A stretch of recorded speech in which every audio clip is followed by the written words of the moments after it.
नमस्कार, आप देख रहे हैं प्योर पॉलिटिक्स, साथ में आपके शिखा ठाकुर। राणा सांगा पर 21 मार्च से शुरू हुआ विवाद थमता नजर नहीं आ रहा। समाजवादी पार्टी के सांसद रामजी लाल सुमन ने राज्यसभा में राणा सांगा को लेकर के विवादित बोल बोले थे और इसका असर हर तरफ नजर आया। 2 दिन पहले करनी सेना के सदस्यों ने आगरा में जमकर के बवाल काटा और आज संसद में राणा सांगा वाले मुद्दे की गूंज सुनाई दी। बीजेपी सांसदों ने नारेबाजी की और रामजी लाल सुमन से माफी की मांग की गई। राज्यसभा की कार्यवाही शुरू होते ही सत्ता पक्ष के सदस्यों ने हंगामा शुरू किया। संसदीय कार्य मंत्री किरेन रिजिजू ने विपक्ष से इस पर अपना स्टैंड साफ करने की अपील की और कहा कि मैं नहीं मानता कि ये विचार अकेले रामजी लाल सुमन के हैं।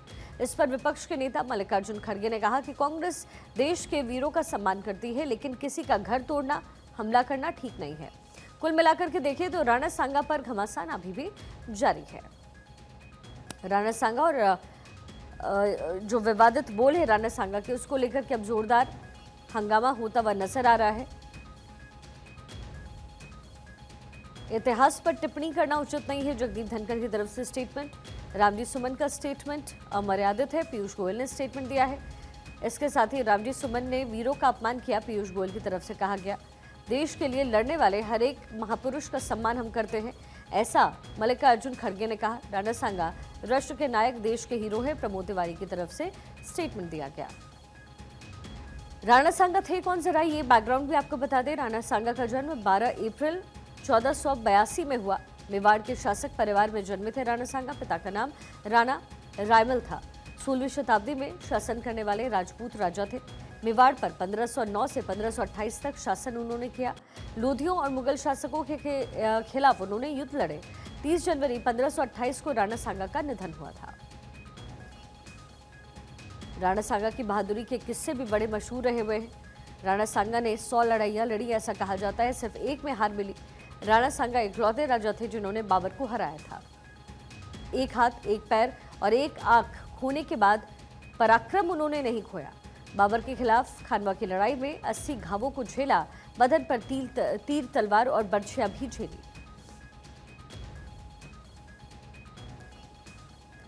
लेकिन अब ये जो पूरा मामला है वो पॉलिटिकल बनता हुआ नजर आ रहा है। इस पर खूब सियासत इस समय हो रही है, टिप्पणियां की जा रही हैं। राणा सांगा के मुद्दे को लेकर के पॉलिटिक्स अपने चरम पर इस समय है। रामजी लाल सुमन की तरफ से जो स्टेटमेंट दिया गया, उसके बाद बीजेपी उन्हें आड़े हाथों लेती हुई नजर आ रही है। संसद के दोनों ही सदनों में इस पर जोरदार हंगामा हो रहा है। लोकसभा, राज्यसभा दोनों में ही इस मुद्दे को परस्पर तरीके से उठाया जा रहा है। जाहिर है इसका जो फायदा है वो आने वाले दिन में पॉलिटिकल पार्टीज गेन कर सकती है और कोशिश भी यही हो रही है। इसीलिए बीजेपी ये कह रही है कि जो पॉलिटिकल पार्टीज, जो विपक्षी पार्टियां हैं, वो इस पूरे मुद्दे को लेकर के अपना स्टैंड क्लियर करें।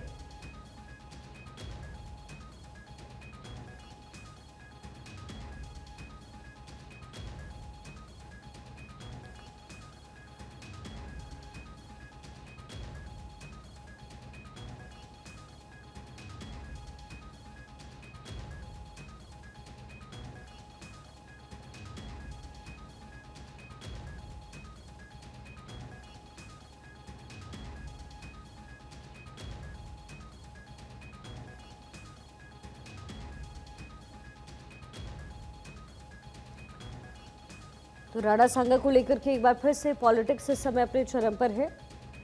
राज्यसभा में एसपी सांसद के स्टेटमेंट के बाद ये जोरदार हंगामा हुआ और पिछले कई दिनों से राणा सांगा के मुद्दे को लेकर के बवाल चल रहा है। राणा सांगा को किसने गद्दार कहा, इस पूरे वाक्य को खूब उठाया जा रहा है और संसद के दोनों ही सदनों में इसकी गूंज इस समय सुनाई दे रही है। रामजी लाल सुमन की माफी पर इस समय बीजेपी अड़ी हुई है, तो वही दूसरी तरफ रामजी सुमन की तरफ से कहा जा रहा है कि वो माफी नहीं मांगेंगे। वहीं कांग्रेस की तरफ से भी स्टैंड पूरी तरीके से क्लियर नहीं, लेकिन हाँ, मल्लिकार्जुन खड़गे ने ये जरूर कहा है कि ऐसे मुद्दों को आगे नहीं बढ़ाना चाहिए। उन्होंने ये कहा कि जो इस समय बीजेपी सरकार कर रही है वो भी तर्कसंगत नहीं है, लेकिन फिर भी ये मामला इस समय संसद के दोनों ही सदनों में तूल पकड़ता हुआ नजर आ रहा है। राणा सांगा पर लगातार संग्राम चल रहा है। गद्दार वाली टिप्पणी पर संसद में तनातनी का माहौल इस समय नजर आ रहा है। साथ ही पॉलिटिकल स्टेटमेंट्स भी लगातार इस पूरे मुद्दे को लेकर आ रहे हैं।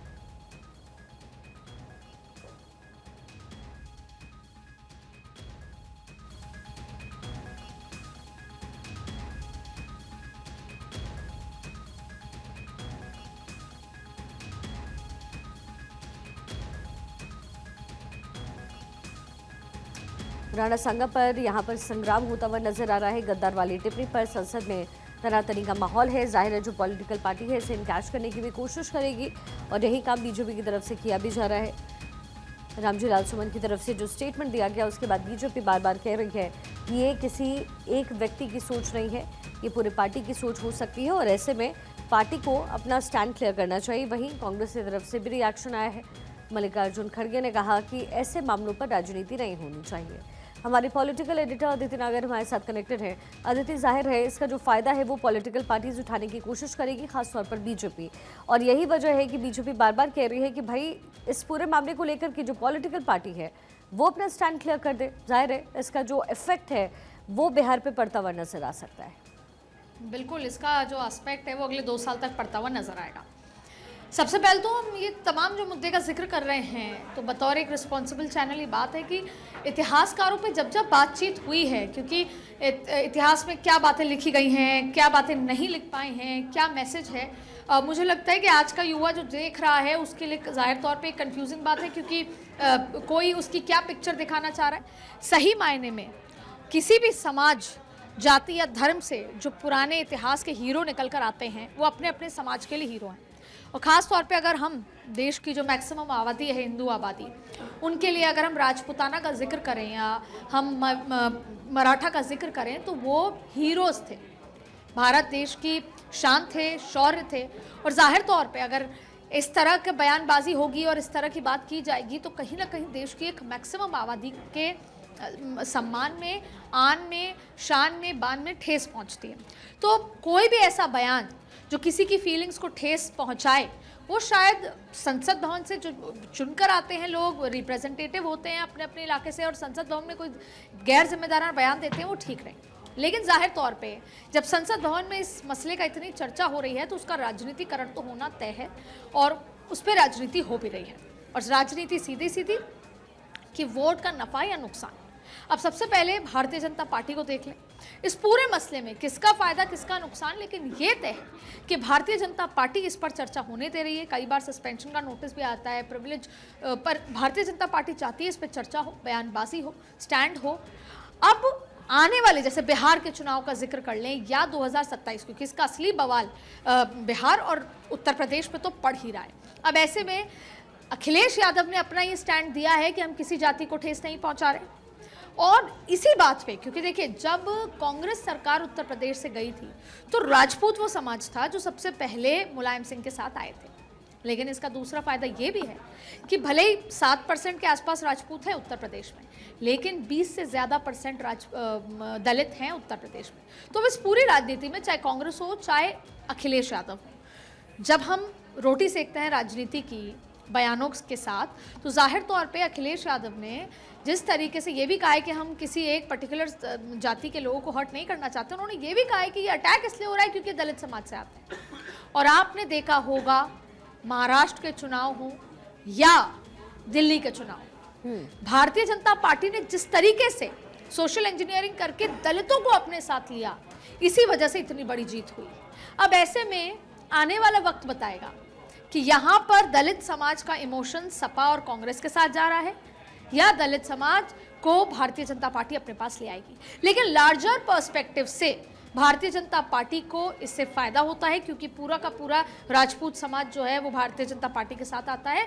और भी बड़ा लार्जर पर्सपेक्टिव कि जो तुष्टीकरण की राजनीति है, पोलराइजेशन की राजनीति है हिंदू मुस्लिम वाली, उसमें पूरा का पूरा जो हिंदू है वो एकजुट होकर भारतीय जनता पार्टी के साथ खड़ा नजर आता है और वो बिहार में कारगर साबित हो सकता है। और इसके इतर भारतीय जनता पार्टी अब चाहे फिर वो किट देना हो मुस्लिम समाज को, पसमानदा को, महिला जो मुस्लिम महिलाएं हैं उनको, तो भारतीय जनता पार्टी उसका भी करे। कुल मिलाकर ये जो हमेशा से एक राजनीति हुई है जाति की 80-20 की, 80%, वही सपा, वही बसपा, वही कांग्रेस और वही भारतीय जनता पार्टी यहाँ पर करती नजर आ रही है। लेकिन कहा यह भी चाह रहा है अदिति कि एसपी की तरफ से जो मुस्लिम वोटों की लामबंदी अब तक होती रही है, क्योंकि आगे आने वाले दिनों में जब उत्तर प्रदेश में चुनाव होंगे तो सपा अपनी जो खोई हुई ज़मीन है वो तलाशने की इस समय कोशिश कर रही है।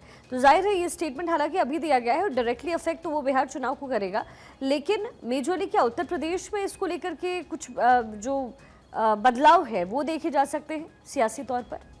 मुझे लगता है कि पिछले कुछ चुनाव जो हुए और उत्तर प्रदेश और बिहार का जो चुनाव होगा, मुझे लगता है आने वाले 1 दशक तक एक रिसर्च की बात होगी। क्यों? प्योर पॉलिटिक्स में शिखा, मैं और आप ये चर्चा कर चुके हैं कि भारतीय जनता पार्टी ने पिछले 2 और 3 चुनाव में क्या किया। उन्होंने विपक्ष का जो पिच थी चुनाव की, या फिर विपक्ष का ध्यान केंद्रित किया कैसे, कि हम हिंदू मुस्लिम पे चुनाव लड़ रहे हैं। दिल्ली में वक्फ बोर्ड का जिक्र होता रहा, हिंदू मुस्लिम पे चुनाव लड़ते रहे, लेकिन भाजपा ने क्या किया, अंदर खाते, अंडर द कार्पेट, साइलेंटली, झुग्गी झोपड़ी और एससी वोट बैंक को साधा। मैं आपको महाराष्ट्र लेके चलती हूँ और इस बात को मैं रिपीट कर रही हूँ कि वहां पर भी एक है तो सेफ है, कटोगे तो बटोगे वाली तमाम जो बातें हैं, बटोगे तो कटोगे वाली, सबको ये लगा कि हिंदू मुस्लिम पे चुनाव है, लेकिन जो दलित vote bank, SC vote bank पे भारतीय जनता पार्टी ने काम किया। यानी विपक्ष को तो पिच पे लाए हिंदू मुस्लिम के और काम किया जातीय समीकरण का सोच लेंगे। अब आते हैं बिहार पर या उत्तर प्रदेश पर। यहां पर भी चुनाव हिंदू मुस्लिम आपको नजर आएगा, लेकिन भारतीय जनता पार्टी का अगर थोड़ा सा आप मोदी सरकार के पीछे जाएंगे तो आपको नजर आएगा कि कैसे रमजान के महीने में 32 लाख मस्जिद या लोगों तक वो किट जाएगी गरीब मुसलमान के पास। आप देखिए, लाभार्थी के लिहाज से अगर आप मोदी सरकार के आंकड़े देखेंगे तो लाभार्थी के लिहाज से इतनी सारी मुस्लिम योजनाएं हैं जिसका एक अलग लाभार्थी बैंक इकट्ठा हो रहा है। और कोई माने या न माने, पर राजनीति में तो ये माना ही जाएगा कि ट्रिपल तलाक से महिलाओं का जो सेंटिमेंट है वो बीजेपी के साथ आया है। फिर आप देखिए कि जो हज जाने में जो जीएसटी था वो 18%, 15% से 5% पर लेकर आए।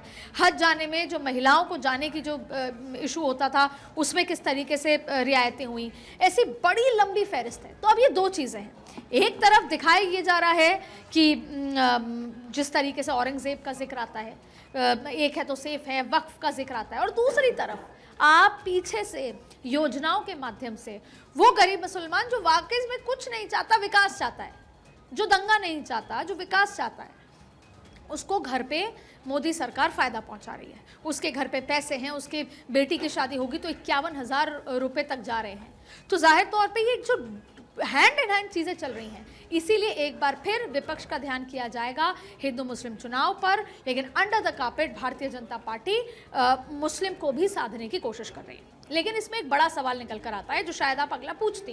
बड़ा सवाल यह है कि यहाँ पर तो जाति पॉलिटिक्स हो रही है। राणा सांगा के इस बयान जो आया है उसमें तो राजपूत और दलित हो चुके हैं।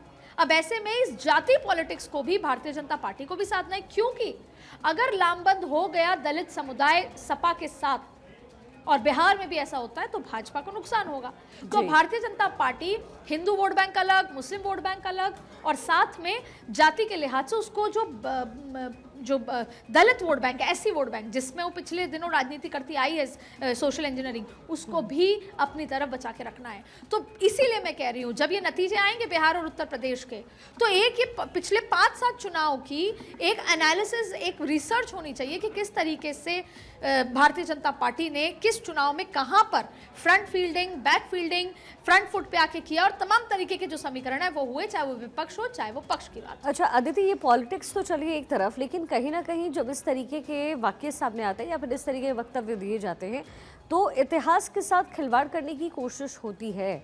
और चूँकि बीजेपी हमेशा इस तरीके के मुद्दे को उठाती रही है, ऐसे में लगता नहीं है कि ये जो पॉलिटिशियंस हैं या जो पॉलिटिकल पार्टी के मुखिया हैं उनको बाहर आकर इस बाबत जो है कुछ बातचीत करनी चाहिए, ताकि जो हिस्ट्री है जिसके साथ कोई खिलवाड़ करने की कोशिश कराए या फिर गलत तरीके से अगर वो पेश हो रहा है लोगों के पटल पर, तो वो क्लैरिफाई होना चाहिए। देखिए, मुझे लगता है कि राजनीति में तो मुद्दों की ज़रूरत है, और कई बार तो हम गड़े मुर्दे जिसे कहते हैं कि राजनीति में कभी भी मुर्दों को गाड़ा नहीं जाता, उनको जिंदा रखा जाता है जिससे वक्त वक्त पर उनका इस्तेमाल किया जाए। और यही वजह है कि इतिहास के साथ कभी, और पिछले आपने कुछ दिनों में देखा कि देश की राजनीति इसी के इर्द गिर्द घूम रही है, सेंटिमेंट्स। और देखिए, ये आम जनता है जो अफेक्ट होती है, ये आम जनता है जो इसका खामियाजा भुगतती है। नागपुर एक बड़ा एग्जाम्पल है, लेकिन यही वो आम जनता है जिनको रोष आ जाता है, क्योंकि हम जब इतिहास पढ़ते हैं, ये बात अलग है कि इतिहास में क्या लिखा है, क्या पढ़ाया गया है, क्या दिखाया गया है, वो एक अलग मुद्दा है। लेकिन अगर राणा साहब की बात होगी तो देश के हिंदू और ख़ास तौर पे जो राजपूत समुदाय के लोग हैं वो उनको आदर्श मानते हैं, वो उनके गुरु के लिहाज से हैं, उनके हीरो हैं। अब ऐसी सेंटिमेंट निकलेगा तो इसका इम्पैक्ट ना सिर्फ बिहार या उत्तर प्रदेश में होगा, इसका राजस्थान में भी होगा। और ठीक वैसे ही अगर जैसे औरंगज़ेब की बात है, अब आप देखेंगे कई मुसलमान ना औरंगज़ेब हैं ना उनकी आर्कियोलॉजिकल डिपार्टमेंट के तहत, जब तक आर्कियोलॉजिकल डिपार्टमेंट नहीं कहेगा उनकी कब्र हटाई नहीं जा सकती। सब कुछ यथास्थिति वैसी की वैसी है, लेकिन उस पर राजनीति होगी। और आपने कहा कि क्यों पॉलिटिशियंस बाहर आके इसको इतिहास के साथ खिलवाड़ करने के लिए मना नहीं करते, क्योंकि अगर वो करने लगेंगे तो वो अपनी वोट बैंक की जो रोटियां हैं वो किस मुद्दे पर सेकेंगे। मुद्दे चाहिए, कभी वक्फ का मुद्दा चाहिए तो कभी इतिहास के पन्ने निकाल कर उस पर चर्चा का मुद्दा चाहिए। तो यही बयानबाजी है जिन पर सियासत चलती रहती है वोट बैंक की, और वोट बैंक की जिसे बोलते हैं रोटियां सिकी जाती हैं। तो जाहिर तौर पे इस तरह की चीज़ें आनी चाहिए। प्रधानमंत्री कभी कभी कहते हैं या राहुल गांधी भी इस बात का जिक्र करते हैं, लेकिन फिर भी नेता इस पर अपनी राजनीति, पार्टी पर अपनी राजनीति आगे बढ़ाते हैं। कांग्रेस की तरफ से अदिति स्टैंड क्लियर किया गया, उनकी तरफ से कहा गया कि भाई देखिए जो ये तमाम तरीके के मुद्दे हैं वो एक तरफ, लेकिन मुसलमानों के साथ जो मोदी सरकार कर रही है, ये सरकार द्वारा स्टैंड लिया जा रहा है वो गलत है। वो फिर नमाज अदा करने को लेकर के हो या फिर वक्फ को लेकर के हो, ऐसे में कांग्रेस अपनी ज़मीन को कैसे मजबूत कर रही है इन मुद्दों पर इस तरीके की बातचीत कर। कांग्रेस ने मल्टीपल चीज़ें की हैं, जैसे आपने कहा कि नमाज अदा करने को लेकर के सड़कों पे नहीं, उन्होंने नवरात्रों में मांस खाने को मना करने की बात पर भी कहा, तमाम ऐसी चीज़ों के लिए। लेकिन उन्होंने ये भी कहा कि अब सडनली जो किट बांटी जा रही है ये मैं लौटती हूँ। रामजी लाल सुमन क्या कह रहे, पहले जरा वो सुन लें। हाउस इतना अव्यवस्थित हो चुका था कि मैं अपनी बात नहीं कह पाया।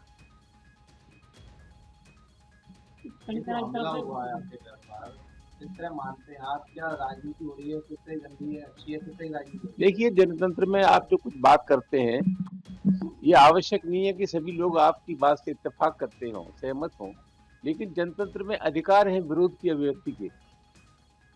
प्रदर्शन कर सकते हैं, आप धरना दे सकते हैं, अखबारों में समाचार दे सकते हैं, जो जनतंत्र में अधिकार हैं उनका इस्तेमाल सकते हैं। ये तो विशुद्ध गुंडई है, लफंगईगिरी है, ये तो अवांछनीय तत्वों का हमला है मेरे घर पे, मेरे परिवार पे, हमें नेस्तु नाबूद करने का ये व्यवस्थित प्रयास है, जंगल राज है।